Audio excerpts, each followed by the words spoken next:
नमस्कार शेतकरी मित्रांनो, आज दिवसभरातील शेतकऱ्यांसाठी मोठे निर्णय, मोठ्या बातम्या या व्हिडिओमध्ये आपण पाहणार आहोत। अतिगंभीर दुष्काळांच्या अनुदानाला अखेर मार्चचा मुहूर्त लागला। आज 32,298 शेतकरी या अनुदानासाठी पात्र ठरले आहेत। या शेतकऱ्यांना 32,81,00,000 रुपये निधी मंजूर करण्यात आला आहे। 1 मार्चपासून या बाधित शेतकऱ्यांच्या याद्या तयार करण्याचे काम महसूल प्रशासनाने हाती घेतले आहेत आणि ही रक्कम लवकरात लवकर शेतकऱ्यांच्या खात्यात जमा होईल। शेतकरी मित्रांनो, अपडेट आहे संभाजीनगर येथील। राज्यातील शेतकऱ्यांसाठी सर्वात मोठी बातमी, पीएम किसान योजनेअंतर्गत मोठा बदल करण्यात आला आहे। योजनेचे पुढील हप्ते तुम्हाला पाहिजे असतील तर खाते डीबीटी इनेबल करावे लागतील। आता काय आहे आणि तुम्ही हे खाते डीबीटी इनेबल कसे करणार याची माहिती पाहणार आहोत। पोस्टामध्ये शेतकऱ्यांचे खाते असतील म्हणजेच की उघडले असतील तर एका दिवसात आधार लिंक व खाते डीबीटी इनेबल होते। त्यासाठी आधार कार्डसह इतर कागदपत्रे असणे आवश्यक आहे। त्यामुळे शेतकऱ्यांनी पोस्टात जाऊन खाते उघडून ही प्रक्रिया पूर्ण करून घ्यावी। तसेच ज्या शेतकऱ्यांचे खाते पोस्टात नाहीत, बँकेत आहेत, त्या शेतकऱ्यांनी आपले सेवा केंद्रावर जाऊन डीबीटी इनेबल करून घ्या। आधार कार्ड सोबत न्यायचे आहेत। ज्या शेतकऱ्यांनी डीबीटी इनेबल केलं नाही त्या शेतकऱ्यांना यापुढील हप्ते पडणार नाहीत।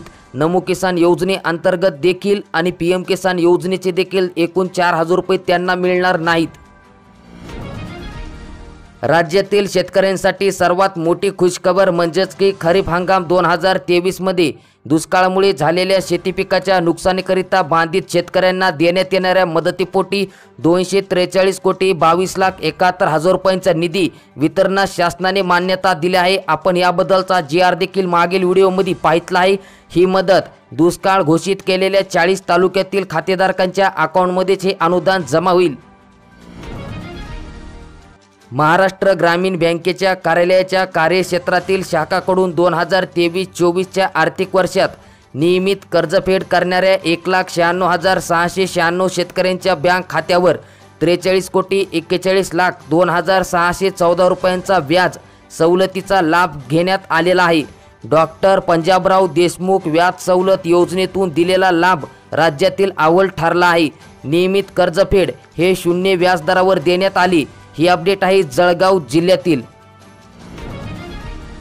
15 मार्चपर्यंत करा पिकाची नोंदणी, पुन्हा संधी मिळणार नाही।